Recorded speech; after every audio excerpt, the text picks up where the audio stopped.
malaman niyo muna 'no, ano yung dalawang bagay na hindi mo magagawa sa langit pero puwede mong gawin dito sa lupa? Parang tanong na ano 'no, ano yung hindi mo magagawa sa umaga na puwede mo magawa sa gabi? Parang gano'n yung tanong, eh, 'no. Siyempre magpuyat, oh, alangan naman magpuyat ka sa umaga, saan ka nakakita ng gano'n? Tayo sa tanong, ano yung dalawang bagay na hindi mo magagawa sa langit na puwede mong gawin dito sa lupa? Okey, sagutin natin.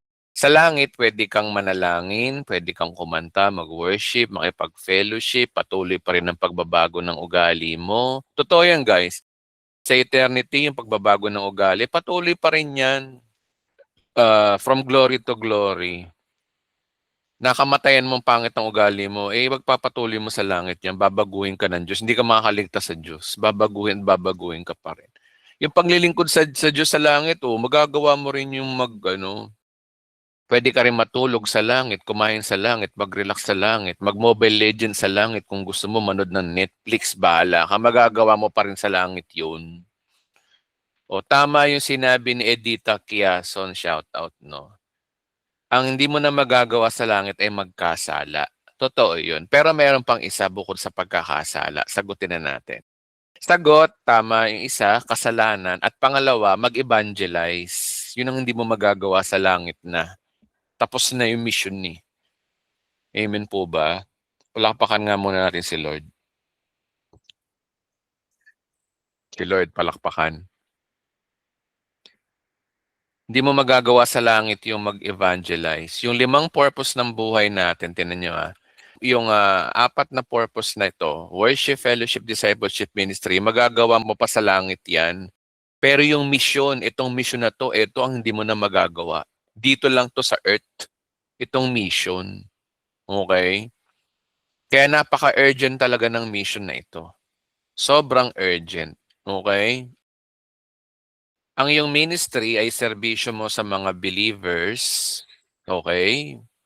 At ang mission ay serbisyo mo naman sa mga unbelievers. So, ibig sabihin guys, tignan niyo itong worship, ito sa Diyos, by Christ. If you are in Christ, you already worship. Itong fellowship at discipleship, sa sarili mo 'to. Kailangan ng sarili mo ng fellowship, kailangan ng sarili mo na magbago dahil ikaw ang makikinabang niyan. At kapag naayos na ang sarili mo, pwede ka na mag-ministry sa iba. At eto nga yung sa tsimbahan, yung ministry, at yung mission naman sa unbelievers. So, tingnan niyo yung limang purpose ng buhay mo, talagang dapat 'to balanse. Ibalanse po natin 'to. Ito po yung kumpletong Christian living, guys. Kaya yung mission, ito yung kailangan urgent, nagmamadali ito kasi sandali lang ang buhay mo sa daigdig kumpara dun sa eternity na magagawa mo pa rin na sambahin ng Diyos, makipag-fellowship lalo, discipleship, binabago ka ng Diyos sa eternity at pati yung ministry. May pagbabago, may ministry. Ang ministry sa langit o sa loob ng 1,000 taon, maghahari ka pang kasama ni Kristo sa loob ng 1,000 taon. Pero itong mission guys, ito yung pinaka-urgent. Importante talaga ito.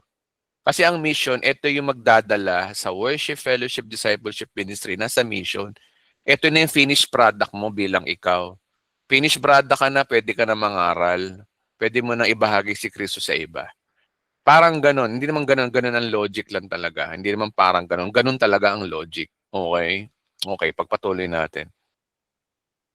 So, ang mission ay serbisyo mo sa mga unbelievers. Ang pagtupad ng iyong mission ay isang ikalimang purpose ng iyong buhay.